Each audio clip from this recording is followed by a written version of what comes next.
Now that we're on SkyVector, let's take a closer look at an example of Class B airspace. What I have pulled up right now is the Charlotte Douglas International Airport. The Charlotte Douglas International Airport is one of the busiest airports within the United States, which would make sense of why Class B airspace surrounds it. Remember this, Class B equals busy. The letter B stands for busy. Anytime you're dealing with Class B airspace, that airspace is going to be very busy, and it's going to be a very busy airport. Not only for us as unmanned pilots, but also for manned pilots as well. Very busy airspace. It's actually the busiest airspace that you will ever have to deal with as an unmanned pilot. Now let's take a closer look at the very center shelf of the Charlotte Douglas International Airport. Now that I've zoomed in, this inner shelf with the solid blue line, now remember, Class B is depicted on a VFR sectional chart by solid blue lines. So everywhere you see in this area a solid blue line, it's depicting a different shelf of Class B airspace. And notice that it doesn't make a perfect circle with all of the different layers. They actually look like different puzzle pieces. For instance, this one right here that I have my mouse outlining, it looks like a puzzle piece that has been inserted to form the full puzzle of the Class B airspace. So let's look back at the center. Where does Class B start and end at? All airspaces that we deal with in aviation has to start and end at a specific altitude. How do we find that? It's easy. We look for these numbers. So in the center of the Charlotte Douglas International Airport, in this inner shelf, this solid blue line, this is the very first shelf that we're dealing with. So we know if we're operating an unmanned aircraft in this center shelf, the altitudes that Class B starts at is going to be the surface. So at ground level, Class B starts. And then it goes up to 10,000 feet mean sea level. Remember that all the airspaces that you see on a VFR sectional chart will be depicted in mean sea level numbers.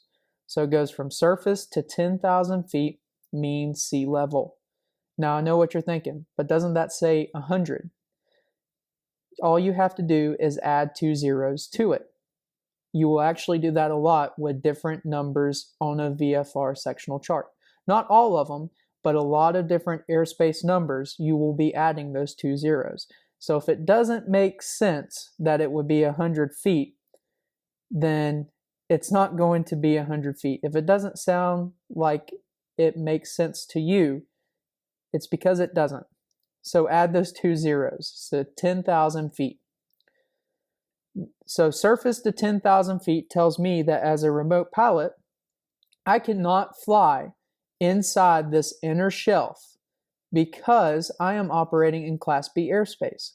I would actually have to get ATC, air traffic control authorization to fly in this area because this Class B airspace starts at the surface.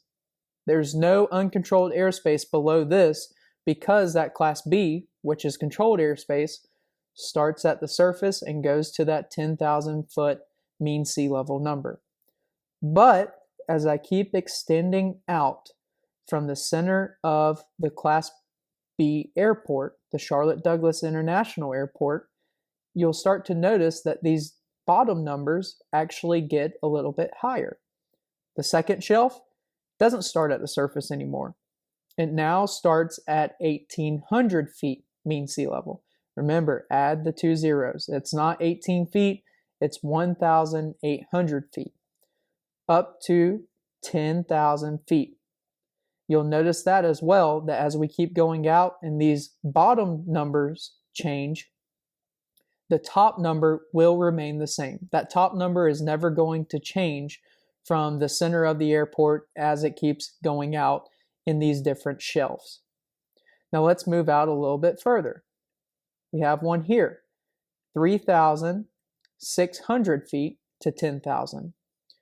Move out a little bit further to the outer shelf in this area that's been highlighted with the blue, 6,000 to 10,000.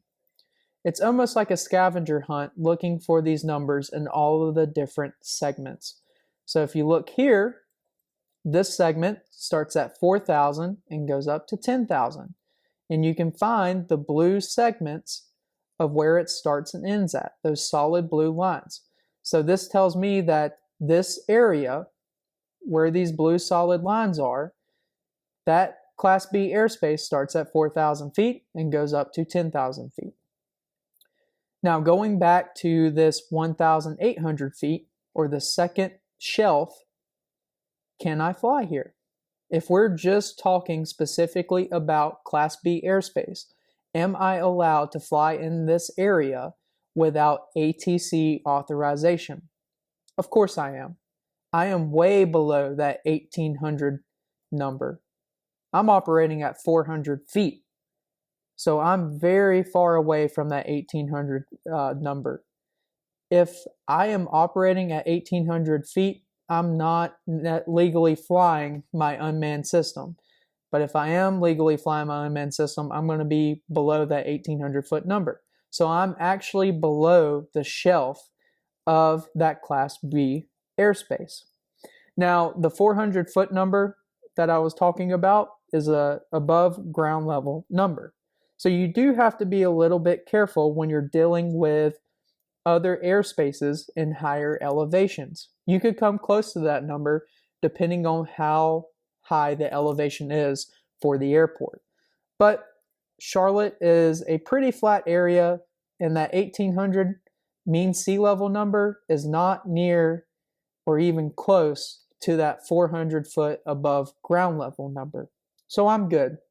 And as I keep going out, I get to 3,600, I get to 6,000. Of course, I am able to fly, specifically talking about Class B airspace.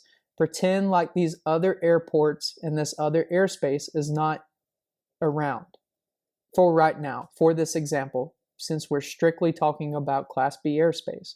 So I am actually underneath these different shelves. But I fly in the center of the airport. It starts at the surface to 10,000 feet.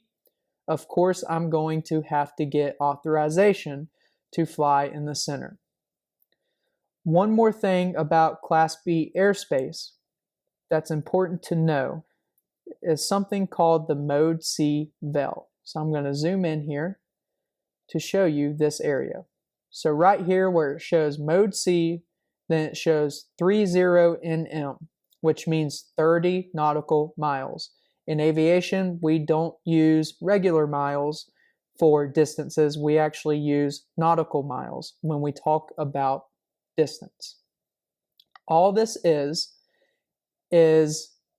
a veil that goes around the entire Class B airspace. It actually makes a perfect circle around it.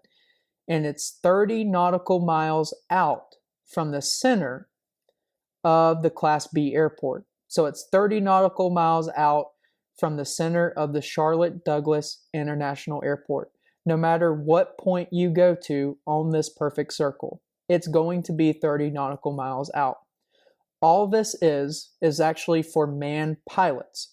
Any manned pilot that enters and passes this Mode C circle, this Mode C vel, has to have something called a transponder with altitude reporting capability, or Mode C.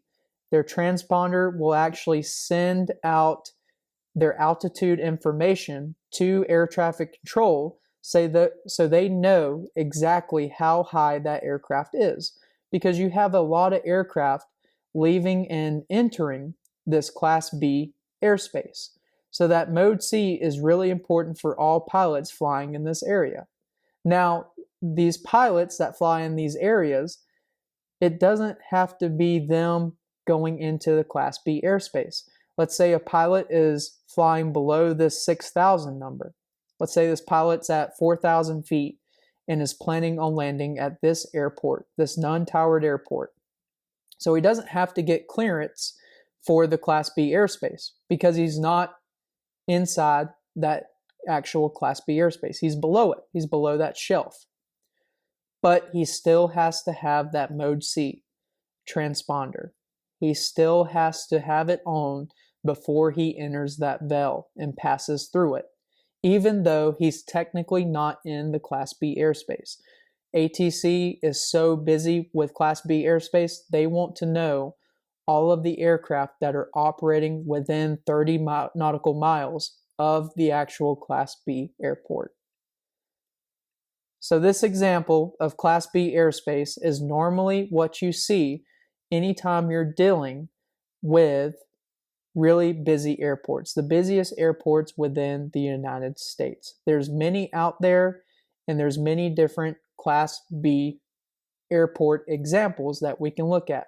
This is one of the best examples to look at, though, because it provides a great explanation of these different altitudes and how it actually works, how the airspace works, and whether or not you're actually in the Class B airspace. So just because you see all of this blue, all of this solid blue lines, does not necessarily mean you can't fly in these general areas. There are some areas that you cannot fly in without getting authorization, such as the center. But as you keep going out, and if you're not dealing with any other controlled airspace, you are perfectly legal to fly there because you are below the Class B shelf.